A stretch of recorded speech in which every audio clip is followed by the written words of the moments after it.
श्री गणेशाय नमः। श्री सीतारामचंद्राभ्याम नमः। श्री महर्षि वाल्मीकि प्रणत श्रीमद् वाल्मीकि रामायण बालकांड 15वां सर्ग। ऋषि सरंग द्वारा राजा दशरथ के पुत्रेष्टि यज्ञ का आरंभ। देवताओं की प्रार्थना से ब्रह्मा जी का रावण के वध का उपाय ढूंढ निकालना तथा भगवान विष्णु का देवताओं को आश्वासन देना। महात्मा ऋषि सरंग बड़े मेधावी और वेदों के ज्ञाता थे। उन्होंने थोड़ी देर तक ध्यान लगाकर अपने भावी कर्तव्य का निश्चय किया।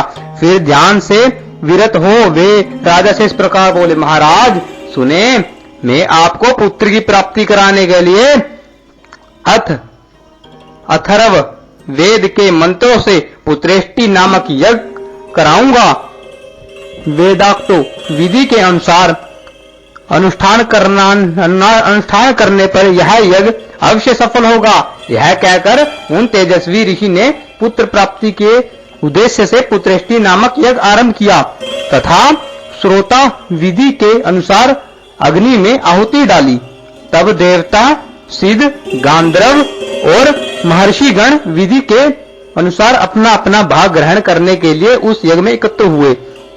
उस यज्ञ सभा में कर्मश एकत्र होकर दूसरों की दृष्टि से अदृश्य रहते हुए सब देवता लोककर्ता ब्रह्मा जी से इस प्रकार बोले, भगवान सुने, रावण नामक राक्षस आपका कृपा प्रसाद पाकर अपने बल से हम सब लोगों को बड़ा कष्ट दे रहा है। हमें इतनी शक्ति नहीं है कि अपने पराक्रम से उसको दबा सके, पर वो सुनो, आपने प्रसन्न होकर उसे वर दे दिया है। तब से हम लोग उस वर का सदा सम आदर करते हुए उसके सारे अपराधों को सहते चले आ रहे हैं। उसने तीनों लोकों के प्राणियों का नाको दम कर रखा है। वह दुष्ट आत्मा जिनको कुछ ऊंची स्थिति में देखता है उन्हीं के साथ द्वेष करने लगता है। देवराज इंद्र को प्राप्त करने की अभिलाषा रखता है।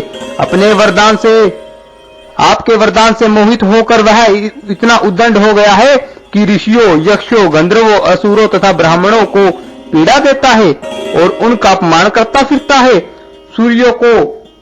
सूर्य उसको ताप नहीं पहुंचा सकते, वायु उसके पास जोर से नहीं चलती तथा जिसकी उताल तरंगे सदा ऊपर नीचे होती रहती है, वह समुद्र भी रावण को देखकर भय के मारे स्तब्ध सा हो जाता है। उसमें कंपन नहीं होता।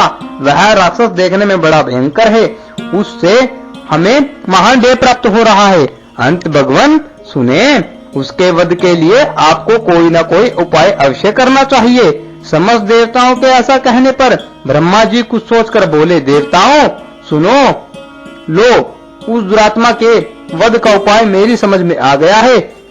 उसने वर मांगते समय यह बात कही थी कि मैं गंधर्व, यक्ष, देवता तथा राक्षसों के हाथों से ना मारा जाऊं। मैंने भी तथास्तु कहकर उसकी प्रार्थना स्वीकार कर ली। मनुष्यों को तो वह तुच्छ समझता था, इसलिए उनके प्रति अवहेलना होने के कारण उनसे अवध्य होने का वरदान नहीं मांगा। इसलिए अब मनुष्य के हाथ से ही उसका वध होगा। मनुष्य के सिवा दूसरा कोई उसकी मृत्यु का कारण नहीं है। ब्रह्मा जी की कही हुई यह प्रिय बात सुनकर उस समय समस्त देवताओं और महर्षि बड़े प्रसन्न हुए। उसी समय महान तेजस्वी जगतपति भगवान विष्णु भी मेघ के ऊपर स्थित हुए सूर्य की भांति गरुड़ पर सवार हो वहां आप पहुंचे। उनके शरीर पर पीतांबर और हाथों में शंख चक्र एवं गदा आदि आयु शोभा पा रहे थे। उनकी दोनों भुजाओं में तपाए हुए सुवर्ण के बने केयूर प्रकाशित हो रहे थे। उस समय संपूर्ण देवताओं ने उनकी वंदना की और वे ब्रह्मा जी से मिलकर सावधानी के साथ सभा में विराजमान हो गए। तब समस्त देवताओं ने विनीत भाव से उनकी स्तुति करके कहा, सर्वव्यापी परमेश्वर सुने, हम तीनों लोकों के हित की कामना से आपके ऊपर एक महान कार्य का भार दे रहे हैं। प्रभु सुनो, अयोध्या के राजा दशरथ धर्मज्ञ, उदार तथा महर्षियों के समान तेजस्वी है। उनके 3 रानियां हैं जो हरि, श्री और कीर्ति इन दोनों देवियों के समान है। विष्णुदेव सुने, आप अपने 4 स्वरूप बनाकर राजा की उन तीनों रानियों के गर्भ से पुत्र रूप में अवतार ग्रहण कीजिए। इस प्रकार मनुष्य रूप में प्रकट होकर आप संसार के लिए प्रबल कंटक रूप रावण को, जो देवताओं के लिए अवैध है, समर भूमि में मार डालिए। वह मूर्ख राक्षस रावण अपने बड़े हुए पराक्रम से देवता, गंधर्व, सिद्ध तथा श्रेष्ठ मुनियों को बहुत कष्ट दे रहा है।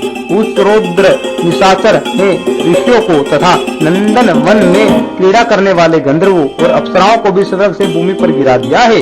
इसलिए मुनियों सहित हम सब सिद्ध, गंधर्व, यक्ष और देवता उसके वध के लिए आपकी शरण में आए हैं। शत्रुओं को संताप देने वाले देव सुने, आप ही हम सब लोगों की परम गति है। अंत देवद्रोहियों का वध करने के लिए आप मनुष्य लोक में अवतार लेने का निश्चय कीजिए। उनके इस प्रकार स्तुति करने पर स्वर्ग लोक वंदित देव परवर देवादिदेव भगवान विष्णु ने वहां एकत्र हुए उन समस्त ब्रह्मा आदि धर्मपरायण देवताओं से कहा, देवगण सुनो, तुम्हारा कल्याण हो, तुम भय को त्याग दो। मैं तुम्हारा हित करने के लिए रावण को पुत्र, पौत्रों, अमात्य, मंत्री और बंधु बांधवों सहित युद्ध में मार डालूंगा। देवताओं तथा ऋषियों को भय देने वाले उस क्रूर एवं दुर्दर्श राक्षस का नाश करके मैं 11,000 वर्षों तक इस पृथ्वी का पालन करता हुआ मनुष्य लोक में निवास करूंगा। देवताओं को ऐसा वर देकर मनस्वी भगवान विष्णु ने मनुष्य लोक में पहले अपनी जन्मभूमि के संबंध में विचार किया। इसके बाद कमल नयन श्री हरि ने अपने को 4 स्वरूपों में प्रकट करके राजा दशरथ को पिता बनाने का निश्चय किया। तब देवता, ऋषि, गंधर्व, रुद्र तथा अप्सराओं ने दिव्य स्तुतियों के द्वारा भगवान मधुसूदन का स्तवन किया। वे कहने लगे, प्रभो सुनो, रावण बड़ा उद्दंड है, उसका तेज अत्यंत उग्र एवं और घमंड बहुत बड़ा चढ़ा है। वह देवराज इंद्र से सदा द्वेष रखता है, तीनों लोगों को रुलाता है।